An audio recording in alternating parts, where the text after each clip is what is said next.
Issue కాదు, కొత్త సమస్య కాదు. మరి ఇలా రైతులు అరిగోసపడుతూ ఉన్నారు. ఇప్పుడే మా ఇద్దగిరి నారాయణ గారు చెప్పినట్టు కలెక్టర్ వేసినటువంటి కమిటీకే దిక్కు లేదు. కలెక్టర్ కమిటీ వేసి కొనుగోలు చేసినాయే సోయాబీన్ పంట వేరే గోడానికి పోయి వాపసు వస్తూ ఉంది. అందుకొరకే మేము ఈ కలెక్టర్ గారికైనా కొద్దిగా రైతుల పట్ల ఆలోచన ఉంటే మీరు వేసినటువంటి కమిటీ ద్వారానే కొన్నటువంటి నిన్న 1300 కుంటలు వచ్చింది. గతంలో పెండలవాడది 700 కుంటలు వచ్చింది. బేలది నాకు తెలిసి ఒక 500-600 కుంటలు వాపసు వచ్చింది. మరి కలెక్టర్ గారిని ఇక్కడ గేటు దగ్గర ఉండి ఒకటే రిక్వెస్ట్ చేస్తున్నాం, కలెక్టర్ గారు మీరన్నా స్పందించండి. మీరు ప్రభుత్వానికి ప్రజలకు మధ్య జిల్లా వారధిగా ఉన్నారు. మీరు జిల్లా సమస్యల్ని ఎప్పటికప్పుడు రాష్ట్ర ప్రభుత్వానికి చేరవేసేటటువంటి మధ్యవర్తిగా జిల్లా మేజిస్ట్రేట్ గారిగా మీరు ఆలోచన చేయండి. మేము సామరస్యంగా చేస్తున్నాం, మేము రాజకీయం చేస్తలేము.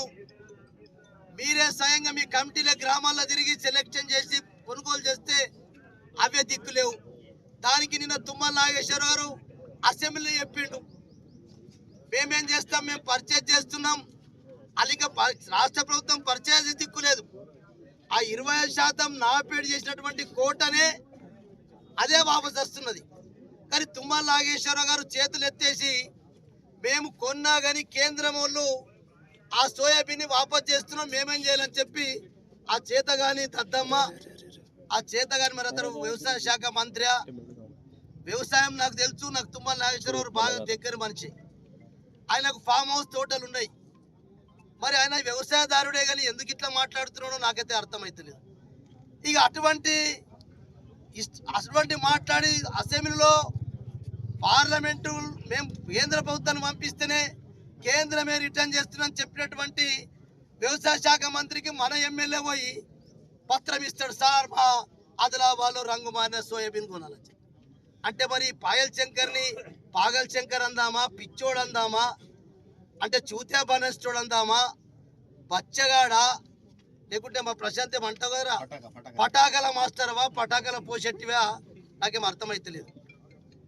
ఇక ఈయన పార్లమెంట్ సభ్యుడు ఉన్నాడు, ఈయన కేంద్రం బాధ్యత బాబు అని చెప్తే కూడా ఒక్కనాడు కేంద్ర మంత్రికి పోయి వ్యవసాయ శాఖ మంత్రికి అన్నాడు, రైల్వే శాఖ మంత్రికి కలిసినట్టు, విమానయాన శాఖ మంత్రికి కలిసినట్టు, లేకుంటే రోడ్ల శాఖ మంత్రికి, అరే భయ్ రోడ్ల శాఖ కలిసింది మంచిదే, విమానయాన శాఖ కలిసింది మంచిదే, రైల్వే శాఖ మంచిది కలిసింది.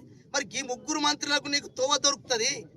ఈ కేంద్ర వ్యవసాయ శాఖ మంత్రికి పోయి, టెక్స్టైల్ మినిస్టర్కి పోయి పత్తి గురించి సోయాబీన్ గురించి చెప్పుడు శాత కాదా? ఎంపీ గారు కోడం నాగేష్ గారు, అంటే నువ్వు మనిషివా మరి దయ్యంవా, అసలేమి నోరు లేని పక్షివా, అసలు ఏమంటారో నాకైతే అర్థమవుతుంది కోడం నాగేష్ గురించి. అరే ఇసుంటి ఇద్దరు దరిద్రులు గెలిచి ఈ రైతాంగంని ఇంత గోసల ఉంటే కూడా పట్టి పీడిస్తున్నటువంటి ప్రభుత్వాలు. इंडिया समय पर मजीद दिलचस्प प्रोग्राम्स देखने के लिए लाइक कीजिए हमारा फेसबुक पेज @इंडिया समय 17 और सब्सक्राइब कीजिए हमारे यूट्यूब चैनल इंडिया समय को।